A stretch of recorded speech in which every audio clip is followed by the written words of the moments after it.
everybody, it's Megan Calhoun, founder of Twitter Moms, a social networking site for moms, and I'm so excited to be here today in my kitchen for our very first live Twitter party, and we're here with Dude Network star Tyler Florence. How are you? Hey Tyler, how are you? Glad to be here, absolutely. It's so fun to have you in my kitchen making me lunch. This is perfect. Well, good, yeah, and you know what, I'm glad we're neighbors, which is really nice. Absolutely. I live right down the street. Tyler lives right down the street from me, so this is super fun. Super fun. So if you'd like to join us, just go to Twitter and tweet a question to Tyler. Use the hashtag #WishboneTyler, and we'll get your question answered. The party is starting, so tweet us a question. Don't forget the hashtag. You can also go to wishbone.twittermoms.com for more information as well. So what we're doing right now is we're roasting some cherry tomatoes. This is actually a really nice trick and tip. By getting like really great flavor out of the tomato itself. Okay. Instead of like taking the tomato off the vine and roasting them separately, leave them on the vine and kind of cut them into clusters. Because to me, like that wonderful aroma, that tomato vine aroma, it just smells like you go to someone's backyard. You got to touch the leaves. I think it smells fantastic. So we're going to take that aroma, put it back into the tomato. Great.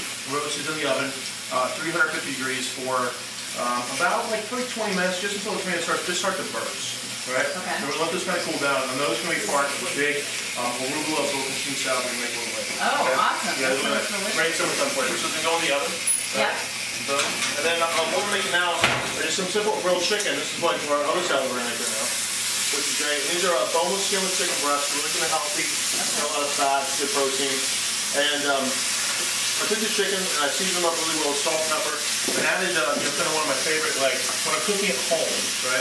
My favorite, like a quick flavor pop, which is just like Wishbone salad dressing. Okay, I add that to any kind of protein. It could be pork chop, it could be chicken, or it could be steak. Really fast, just a little bit does the trick. Some good salt and pepper, and throw it on top of the grill, and it's a fast little marinade. And a good way to kind of spice up something simple. It could be kind of boring like a chicken breast. Right. Just a little splash of salad dressing to it. It's really, really nice. So we're gonna let this kind of go for a little bit. We're gonna let this cook probably not on a super high temperature. Okay. Probably on like a medium low. They're gonna cook probably on 6 minutes on one side, 6 minutes on the other. Let them start to go, and then we're gonna add those to a really great base for a salad. We've got a bunch of moms tweeting in questions for you, Tyler. So let's see if we. What is your favorite salad meal? I like salad entrees. Like when I go to a restaurant, I always look for a top salad, which is always kind of just perfect. It's a big salad, it's got lots of stuff in it. Generally, it's healthy. It's got some, it's got chicken and avocado, black olives, and tomatoes. I think top salad is my favorite, like entree meal salad. But, yeah. Okay.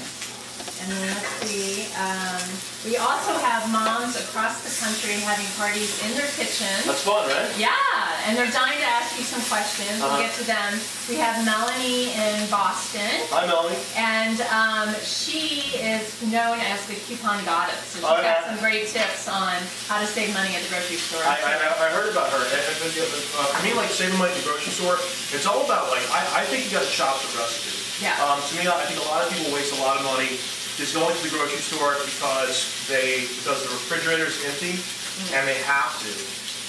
That's a big target for wasting lots and lots of cash. I do that. And we also have Beth Aldridge in Chicago, and she's coming out with a new book next year called Real Moms Love to Eat. I love that title. Fantastic. I think that's great. It's a great title. And then we've got Tanya in LA. She's having a party down there. She's called the Pure Natural Diva.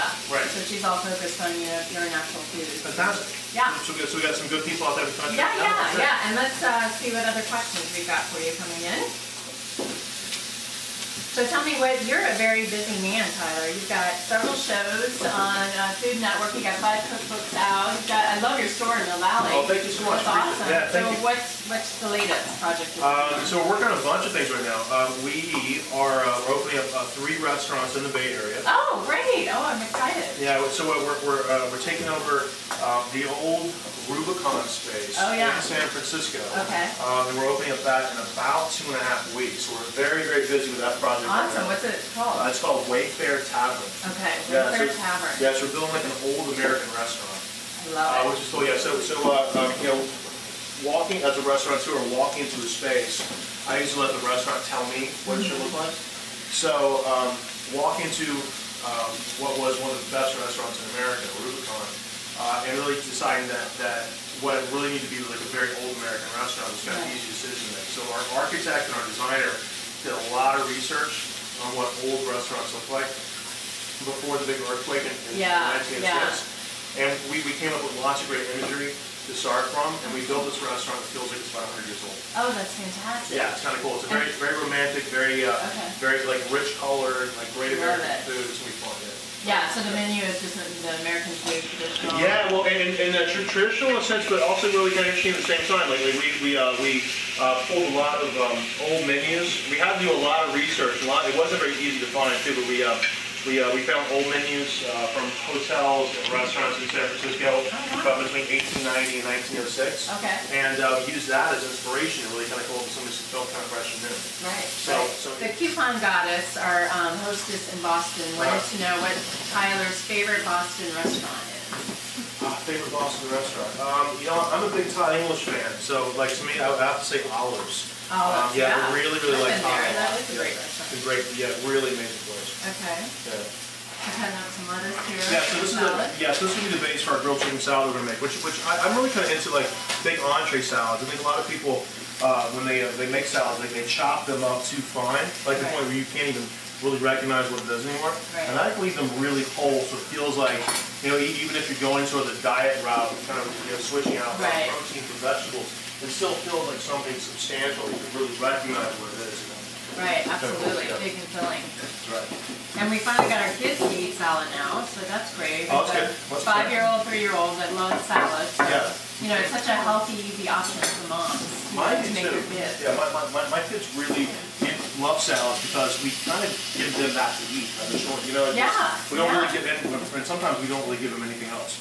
Yeah, I think that's the key with getting kids to eat. You make the dinner, you give it to them, and that's dinner. You don't give them, a lot of choices and options. Absolutely. You know, we're not here to as a short order cook. Well, and also like because a lot of parents, often ask me like, I have a really hard time feeding my children things that are healthy. Because what happens is the parents often give in. 3-year-old. I just had dinner with Dr. Alan Green, who's a world-famous pediatrician, a good friend of mine.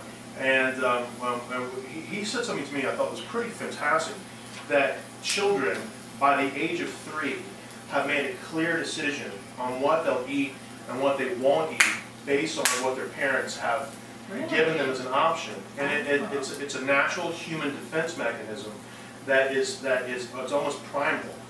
If we were like wild animals in the woods, the jungle, like what our parents had shown us to eat was pretty much the stretch of your diet. And anything above and beyond that would be considered typically poisonous. Like you wouldn't want to eat that. So children at the age of 3 are literally afraid of new food. Wow. Not that they even want to try to taste it. They think it could hurt them. Oh my gosh. So it's very important for parents at a very, very young age to have a command over what their children eat and open up the menu for them as soon as possible and not limit yourself to just French fries and chicken fingers and pizza and burgers.